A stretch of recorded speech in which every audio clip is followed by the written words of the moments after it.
The Suicide Squad. You know, I'm glad that James Gunn is back and doing what he does best, making comic books as fun as possible for everyone. You know, I had lots of fun, I care to admit, because it's just, this film was way more fun than I thought it would be, and better than the first Suicide Squad movie, which was like, you know, the premise is pretty much the same. Amanda Waller, played by the wonderful Viola Davis, gets a bunch of convicts, sticks explosive into their heads to complete a mission, and when they complete the mission, they save some time off their jail sentence. That's basically it. You know, this film is quite violent, and it makes no apologies for it, which is great. There are a lot of jokes that may offend people, so be very careful if you are easily offended. Don't go and see this art show, and when you laugh, it makes you feel a little bit bad that you're actually laughing at these jokes. Decided that you should eat a big bag of dicks. How's that? You're being facetious. But if this whole beach was completely covered in dicks, and somebody said I'd eat every dick until the beach was clean for liberty, I would say no problemo. What? But you know what? I really don't care. I pay money to go and escape in movies, which is what all movies are supposed to do. You know, I do not want to see a movie that preach about the Me Too movement, identity politics, or compensating for the inferiority of a complex Mary Sue. You know, that is what's been happening now. I just absolutely hate it. So the plot is simple. Your mission is to infiltrate Jotunheim and destroy every trace of Project Starfish. But little did they know that there are a lot of surprises in store.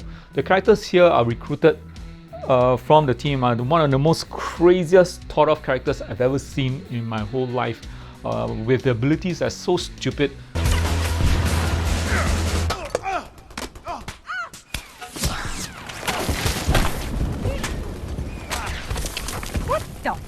Seeing the first team that came onto the island and getting decimated was really fun. I bet that the writers behind the scene had a competition or so to find out how creatively that they can kill off every character.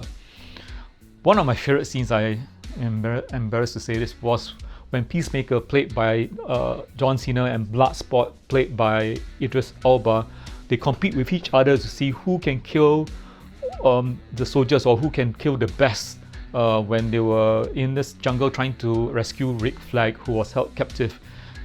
The ways that these people were killed was just so hilarious. Each joke that they were killed in itself was a payoff to a larger joke, that when you finish the joke, then it was so funny that you almost felt guilty of laughing. You have to watch it, then you know what I'm talking about. Now, of course, everyone's favorite Harley Quinn is back, played by Margot Robbie. And thank God this time there's no male bashing, as to opposed to her previous horrible Birds of Prey film. Now, this film, she has a side quest with a romantic love interest and a marriage proposal. Yes, she was proposed marriage in this film. Now, just when you thought like, what the hell is going on in this particular segment, the side quest ends with bloodshed and mayhem and a wonderful, hilarious payoff. This film really allows Margot Robbie to shine, and it really makes her a badass in this film. Now, Idris Alba is pretty good in Bloodsport, actually, I must say.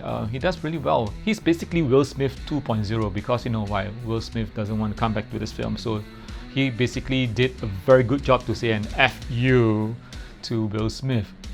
Their backstory is pretty similar. He has a daughter, and so he has a daddy and daughter issues. You're a terrible father. Hey, I didn't ask to be a father in the first place, you make right? that perfectly Your clear. mother sprung that one on me. Well, she's not around anymore. And this particular backtrack here motivates him to do well in his mission, so it's pretty believable, his anguish and his torment. John Cena plays Peacemaker. He's pretty much Captain America in this group. If you see a Captain America that's totally self-absorbed serial killer with a toilet bowl on his head, John Cena is very loud, he's very vulgar, he's extremely politically incorrect, doing a lot of jokes which is very improper in today's world. Starfish is a slang term for a butthole. Think there's any connection? No. He and Bloodsport both have the wonderful dirty jokes line. Two of them banter each other and makes you giggle with nervous laughter every time they finish a joke. The other characters are pretty good as well. There is Ratcatcher 2, who controls rats. That kind of seemed to be a good superpower because at the end the rats save the day. And I was wondering why did they even plant off the whole thing for the whole movie in the first place if she's the only one that can actually solve the problem. But that's beside the point. There's also one of my favorites, Polka Dot Man, this particular weirdo that can shoot polka dots from his hands and vaporize any body that it touches. He too has mummy issues. What's with James Gunn and creating characters that have parent issues? What's up with this? Even Guardians of the Galaxy, Star-Lord has a parent issue. The characters that were written was really good, but one character that really took me by surprise was King Shark. And Sylvester Stallone stole the show for me because the scenes that he had when he was doing King Shark was one of the most sweetest scenes. New dumb friends. Now, having said that, the film is a bit long, and I felt that the side quest with Harley Quinn, as though it was quite interesting, it seems a bit disjointed in the whole scheme of things.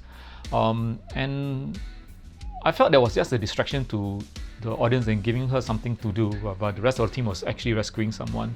Rick Flagg's character was also underused.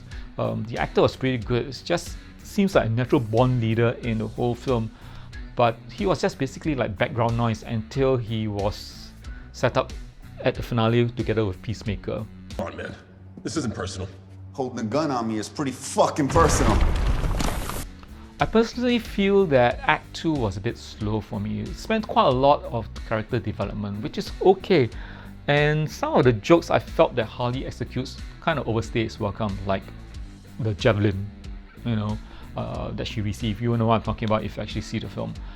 I feel that the film would be stronger if it had tightened up its editing. Now that being said, take nothing away from James Gunn. He's a master of using characters that are not well known and thrusting them into the limelight. He did it with Guardians of the Galaxy, and he has done it again with the Suicide Squad. It's a pity that not many people watch this film, and it doesn't help that it has an R rating too, thus limiting the amount of people that can actually enter the cinema. Overall, the film is somewhat cohesive. It's easy to follow, except for the Act 2 a bit of clunky stuff. The tone is fairly consistent. Entertainment value is top notch. A bit vulgar, but it's excellent value for money. It never apologizes for what it's doing, and neither should you apologize for watching this film. I had a great time. I had a great blast. I'm going to give the Suicide Squad an A-. Go and watch it if you are of legal age. So that's all for now. Like this video, subscribe, and for more content, and get notified soon if you really want to be part of the Screen Studies, the Screen family. Come back soon. The Screen Room is always open.